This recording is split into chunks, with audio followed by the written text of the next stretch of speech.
Tahimik, malamig, pamilyar. Isang baso ng gatas tuwing umaga, parang simbolo ng kalusugan at kaginhawahan. Pero alam mo ba na ang iniinom mong gatas na yan ay maaaring hindi na bagay sa katawan mo ngayon?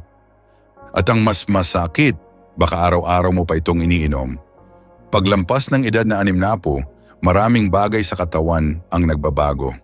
Bumabagal ang metabolismo, humihina ang pagtunaw, at unti-unting lumalambot ang mga kalamnan.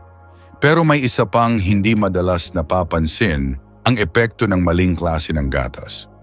Ayon sa mga bagong pag-aaral, may ilang uri ng gatas na masama sa puso, nagpapabagal sa isipan, at nagpapalala ng pamamaga ng kasukasuan, lalo na sa mga may edad.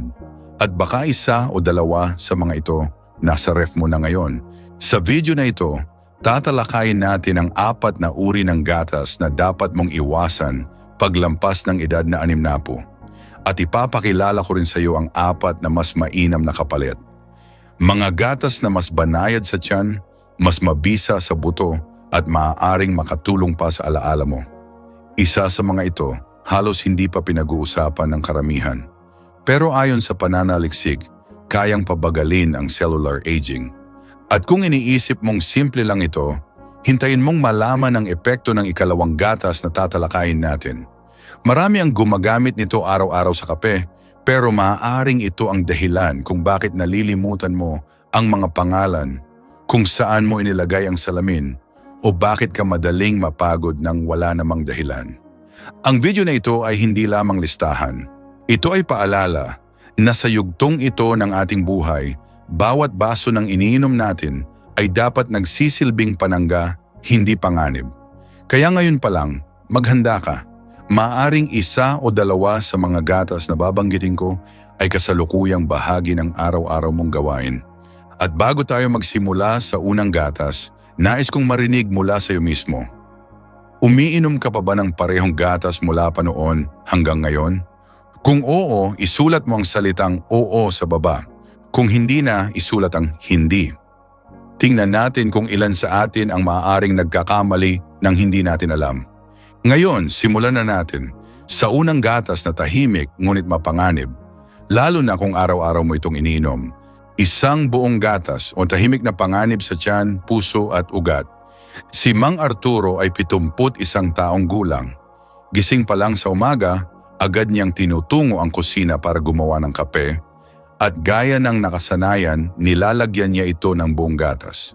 Para sa kanya, ito ang simula ng isang panatag na araw.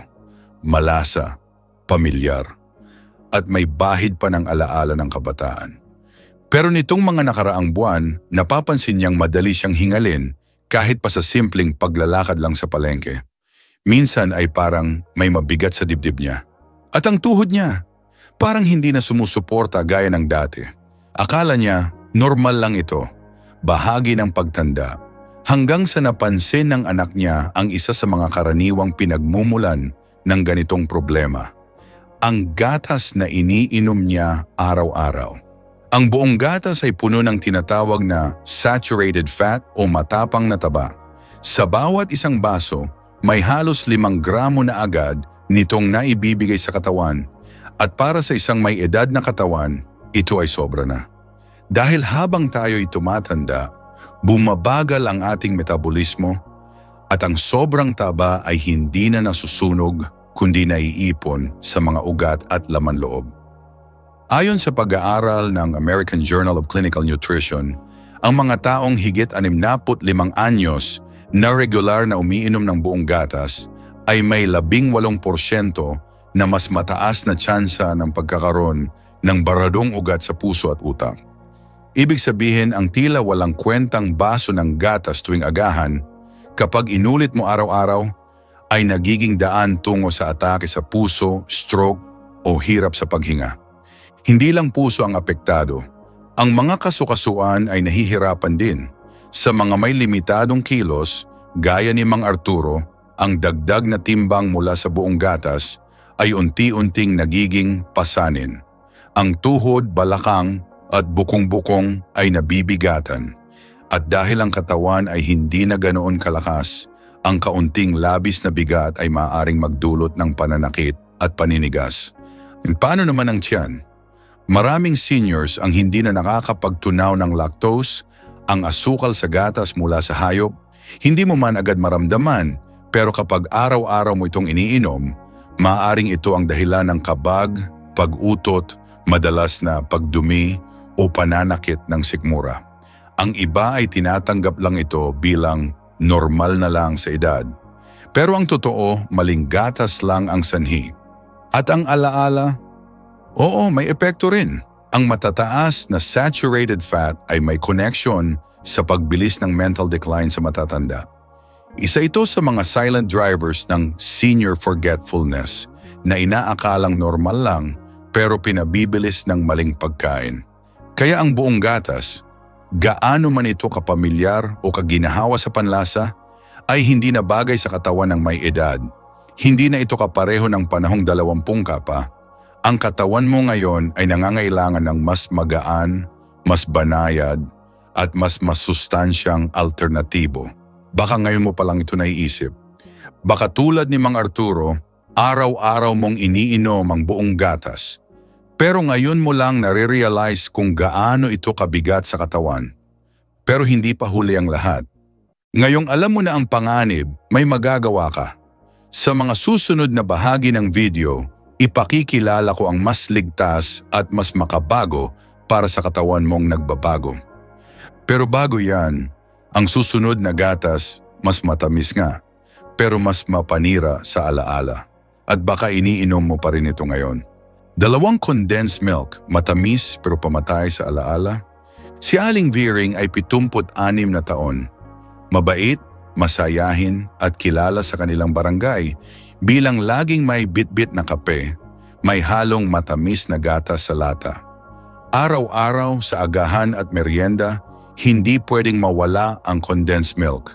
Para sa kanya, ito ang nagbibigay lasa at alaala ng kabataan. Pero nitong mga buwan, napansin ng kanyang anak na tila mas madalas siyang nalilito. Nakakalimutan niya ang mga salita. Minsan ang kalan ay naiwan niyang bukas at minsan hindi niya maalala kung nasa ng salamin na suot na pala niya. Sa unang tingin, parang simpleng senyales lang ng pagtanda. Pero nang ipasuri siya ng doktor, ang isa sa naging tanong ay kung gaano karaming asukal ang nakokonsumo niya araw-araw. At dito lumabas ang problema.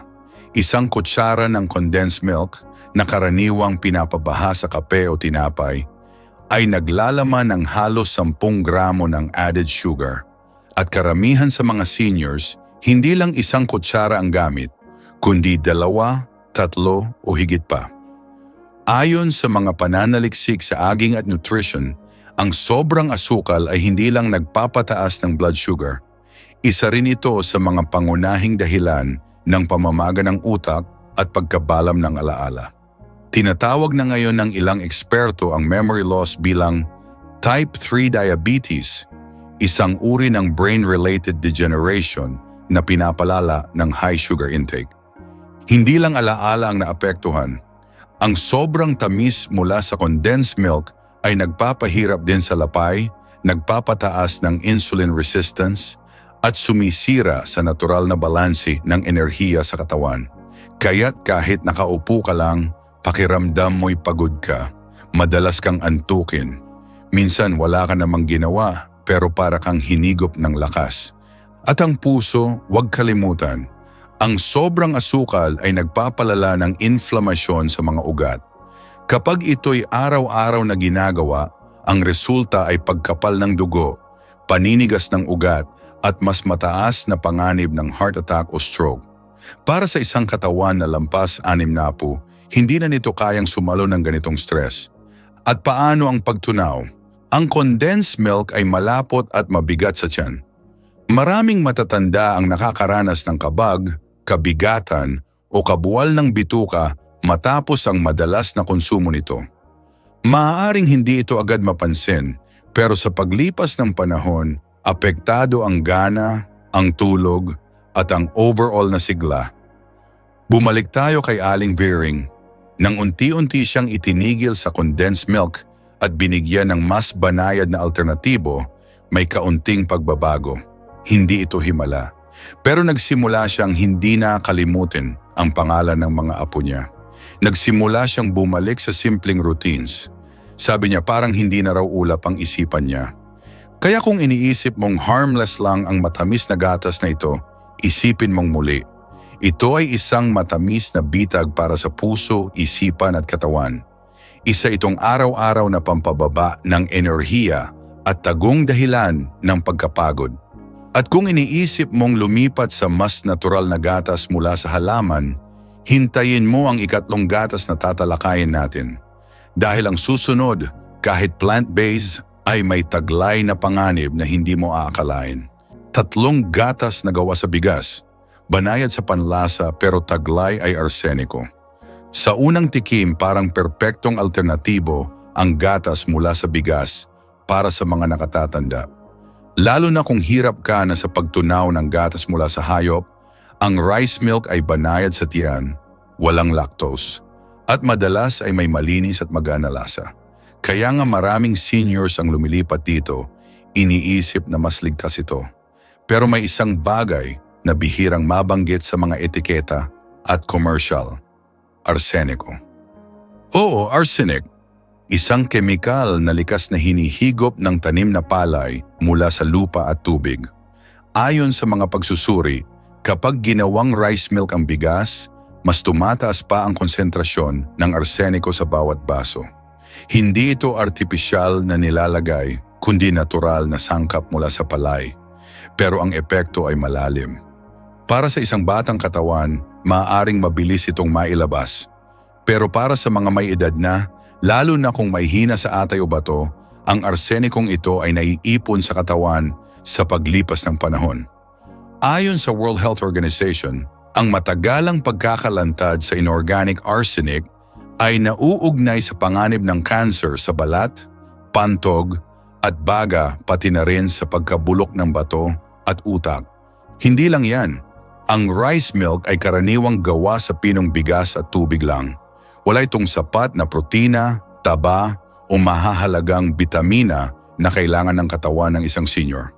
Sa katunayan, ang isang tasa nito ay may mas mababa sa 1 gramo ng protina, kulang para sa kalamnan, kasukasuan at lakas.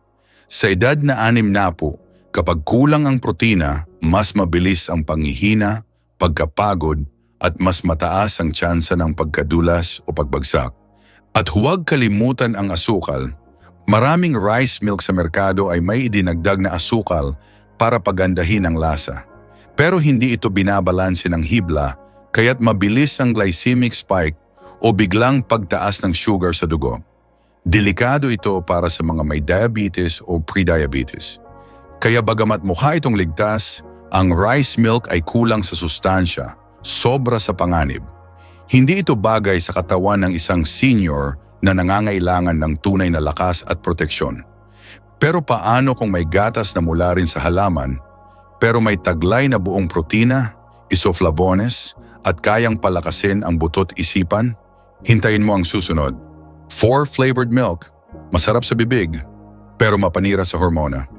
Ang mga gatas na may lasa, chocolate, vanilla, strawberry, ay madaling mahalin, lalo na ng mga may edad na gustong balikan ang alaala ng kabataan.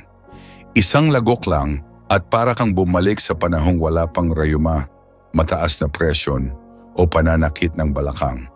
Pero ang katotohanan, masarap man ito sa bibig, maaring ito rin ang dahilan ng panghihina mo ngayon. Sa bawat tasa ng flavored milk, lalo na ang mga nakabote o nasa pakete, may taglay itong 10 hanggang 15 gramo ng added sugar.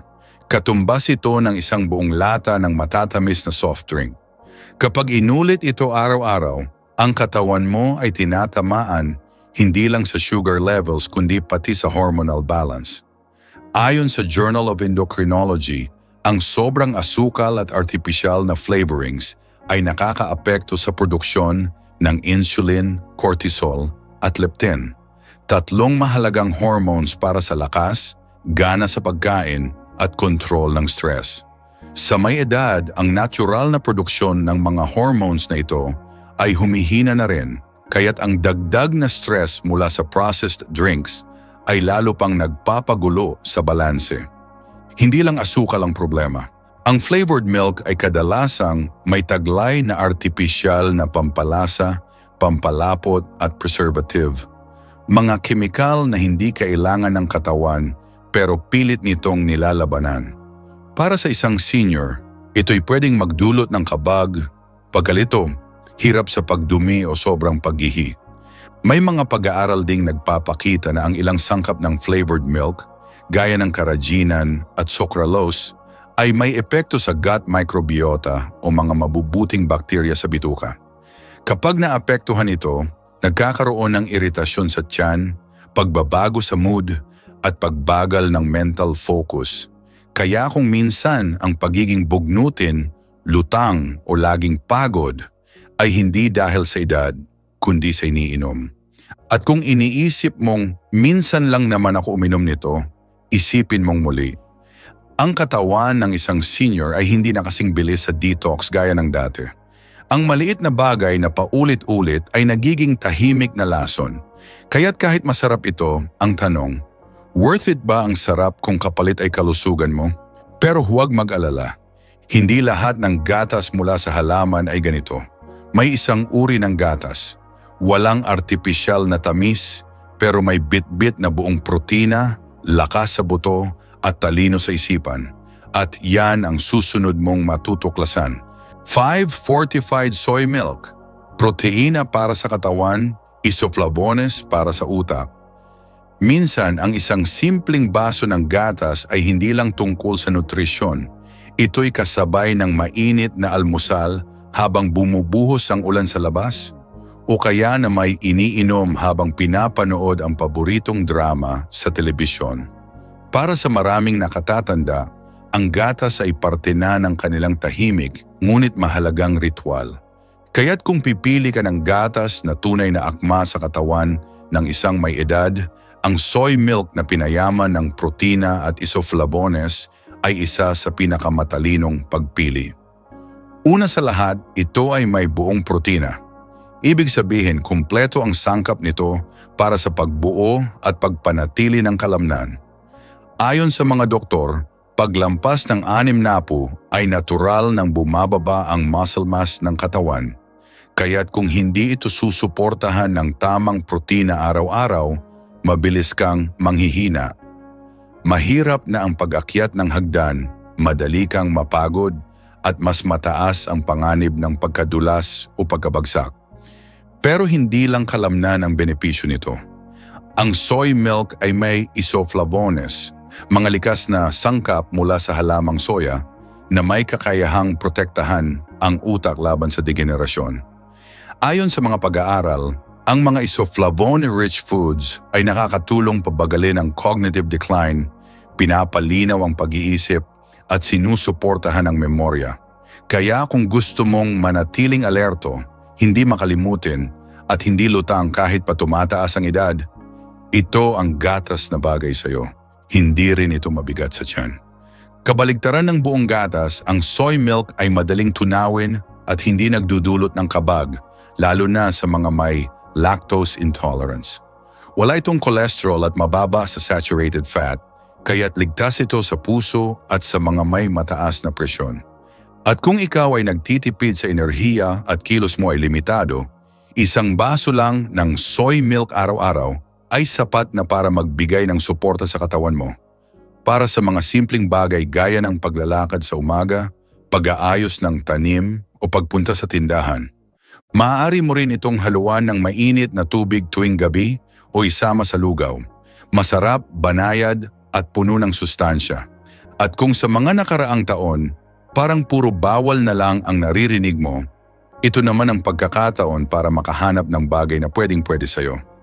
At kung gusto mong malaman ang iba pang gatas na hindi lang magaan sa tiyan kundi mabisa rin para sa puso at memorya, huwag mong palalampasin ang susunod. Alamid Milk Unsweetened. Banayad, para sa katawan, tuloy para sa alaala. May mga araw na tila mabigat ang katawan kahit wala ka namang masyadong ginawa. Parang kulang sa lakas pero hindi mo masabi kung bakit. Hindi mo rin masabi kung gutom ka ba o pagod lang. Sa ganitong mga sandali, ang iniinom mo araw-araw ay maaaring may kinalaman. Dahil sa edad na lampas 60, ang katawan ay mas marunong nang magsabi ng sobra na ako kahit tahimik lang ito. At kung ang hanap mo'y gatas na walang pabigat, walang artipisyal na tamis at tunay na magaan sa katawan, ang unsweetened almond milk ay isa sa mga pinakamabuting kasama sa araw-araw. Bakit? Dahil una, wala itong cholesterol. Sa halip na saturated fat na sumisikip sa ugat, ang almond milk ay may taglay na monounsaturated fats, ang klase ng taba na tinutulungan pang bumaba ang masamang cholesterol sa dugo. Para sa mga may edad na, lalo na yung may high blood o atake sa puso sa pamilya, malaking bagay ito. May bit-bit din itong vitamin E, isang makapangyarihang antioxidant na tumutulong sa utak. Ayon sa mga pag-aaral, ang vitamin E ay nakakatulong pabagalin ang memory loss at cognitive decline. Hindi man nito kayang ibalik ang lahat, kaya nitong patagalin ang linaw ng pag-iisip para hindi mo basta makalimutan ang mga pangalan ng mga apo mo o kung saan mo inilagay ang susi. Hindi lang utak, ang almond milk ay banayad sa tiyan. Para sa mga may ulcer, kabag o simpleng hindi komportable sa lactose, ito'y ligtas, madali sa pagtunaw at walang biglang bigat pagkatapos uminom. Kaya mo itong isabay sa biskwit tuwing merienda o inumin sa hapon habang nagbabasa ng dyaryo. Parang kaibigan na tahimik pero laging naroon kapag kailangan mo.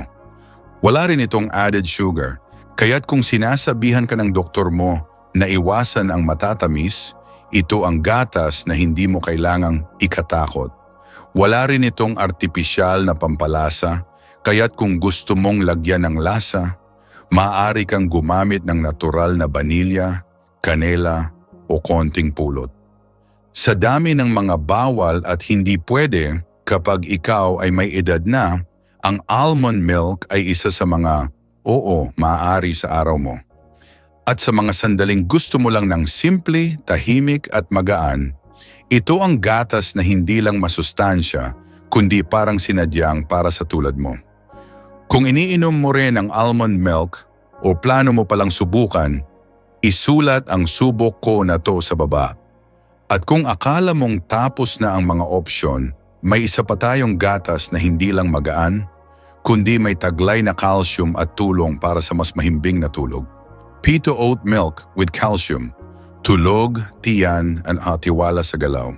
Hindi lang lakas sa katawan ang unti-unting nababawasan pag tumatanda. Kadalasan pati ang tiwala sa sarili sa bawat galaw ay naaapektuhan. Ang dating mabilis na hakbang, nagiging maingat. Ang dating matatag na pagtulog, napapalitan ng kabuwal sa gabi.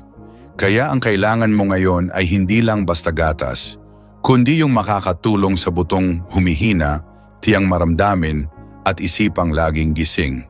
Dito pumapasok ang gatas mula sa avena o oat milk, lalo na kung ito'y pinayaman ng calcium at vitamin D. Sa bawat baso nito, makakakuha ka ng suporta para sa buto na, ayon sa mga eksperto, nagsisimulang mabilis na humina simula edad 60.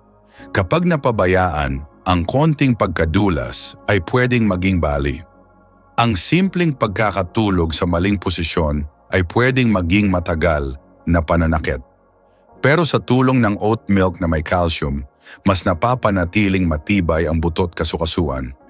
At hindi lang iyon, ang oat milk ay may taglay na beta-glucan, isang uri ng hibla na tumutulong linisin ang sobrang taba sa dugo. Ayon sa mga pag-aaral, ang regular na konsumo nito ay nagpapababa ng masamang kolesterol at tumutulong sa kalusugan ng puso. Para sa mga may edad, lalo na kung may kasaysayan ng atake sa puso o mataas ang presyon, ito'y malaking ginhawa. Pangikatlo ang tiyan. Ang oat milk ay napakabanayad. Para sa mga nakatatandang may kabag, hirap sa pagdumi o masela ng sikmura, ito'y ligtas at nakakatulong sa digestion. Ang natural na hibla nito ay tumutulong sa maayos na daloy ng pagkain sa bituka, Kaya't iwas kabag, iwas hirap, at higit pa, may epekto rin ito sa tulog. Maraming matatanda ang nahihirapang matulog, minsan dahil sa katawan, minsan dahil sa iniisip.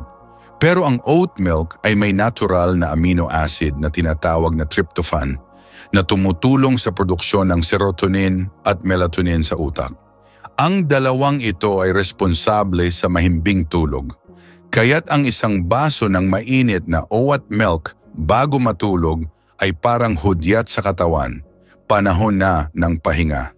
Isipin mo, isang inuming madaling inumin, magaan sa tiyan, mabisa sa puso, at may bit-bit na ginhawa para sa butot isipan. Ito ang gatas na pwedeng isabay sa biskwit, ilagay sa lugaw, o inumin habang nakikinig sa radyo bago matulog. Tahimik ang epekto, pero ramdam mo ang kabutihang ginagawa nito sa katawan mo. At kung gusto mo pang makilala ang isa pang gatas na bihira mong marinig sa pamilihan, pero may taglay na omega-3, panlaban sa pamamaga, at kakampi ng kasukasuan, huwag mong palalampasin ang huling bahagi. 8 flaxseed milk, lakas para sa kasukasuan, talas para sa isipan. Si Aling Priscilla ay 79 na anyos. Tahimik siyang nakatira sa anak niyang nurse at araw-araw ay may simpleng routine. Nagdidilig ng halaman, nanonood ng balita at kung minsan tahimik lang sa bintana habang pinapanood ang mga dumadaan. Pero nitong mga taon, mas madalas na siyang umaangal sa pananakit ng kasukasuan. Hirap siyang umupo ng matagal. Pag tumayo, parang laging may naninigas sa balakang o tuhod. Akala niya normal lang ito sa edad niya. Hanggang sa isang araw, pinatikim siya ng apo niya ng isang gatas na hindi pa niya naririnig noon. Gatas mula sa lino o flaxseed milk. Hindi ito karaniwang gatas sa mga pamilihan. Wala itong makulay na pakete, hindi ito sikat sa commercial. Pero ang taglay nito ay tunay na kayamanan sa kalusugan, lalo na para sa mga may edad. Bakit? Dahil ang flaxseed milk ay mayaman sa omega-3 fatty acids, particular na ALA, alpha-linolenic acid, na tumutulong labanan ang pamamaga sa kasukasuan at katawan. Ayon sa National Institutes of Health, ang regular na konsumo ng omega-3 ay nakakatulong bawasan ang paninigas ng kasukasuan, kirot at limitadong galaw, partikular sa mga may edad 60 pataas. At hindi lang katawan ang benepisyado. Ang utak ay isa sa pangunahing tumatanggap ng epekto mula sa omega-3. Mas malinaw ang isipan, mas alerto ang memorya, at mas maayos ang mood, na lahat ay kadalasang apektado sa pagtanda. Isa pa, ang flaxseed milk ay cholesterol-free, mababa sa calories, at kadalasang pinayaman pa ng calcium, vitamin B12 at magnesium, mga sangkap na importante para sa nerbiyos, kalamnan, buto at energy. At dahil wala itong lactose, madali rin itong tinatanggap ng tiyan ng mga seniors na sensitibo sa gatas mula sa hayop. Si Aling Priscilla, sa loob lang ng 2 linggo ng pag-inom nito, napansin niyang hindi na siya ganoon kabilis mapagod. Mas madali siyang nakakagalaw sa umaga at ang dati niyang reklamo sa paninigas ng kasukasuan ay tila nabawasan. Hindi ito instant miracle, pero sabi niya, parang unti-unting bumabalik ang kontrol sa katawan. Kaya kung nararamdaman mong mas bumabagal ang kilos mo, parang palaging naninigas ang kasukasuan o nagiging lutang ang isipan, baka hindi gamot agad ang kailangan. Baka isang baso ng tamang gatas lang. Tahimik, banayad, pero may bit-bit na ginhawa sa katawan at pag-iisip. At kung iniisip mong wala nang bago para sa tulad mong may edad, isipin mo ulit. Minsan ang hindi kilalang gatas, yun pa ang pinakabagay sa katawan mong matagal nang naghahanap ng tunay na kakampi. Panahon na para pumili ng tama. Ngayon alam mo na ang mga gatas na tahimik na nagpapahina sa katawan mo at ang mga bagong kaalyado na pwedeng sumuporta sa lakas, alaala at kalayaan mo. Kung may isa kang babaguhin simula bukas, isulat sa baba ang salitang simula. At kung may kakilala kang tulad mo na dapat ding makaalam nito, ibahagi mo sa kanya ang video. At para sa mas marami pang ganitong payo, mag-subscribe ka na. Dahil ang pagtanda ay hindi paghina, kundi pagkakataong mas pumili ng tama.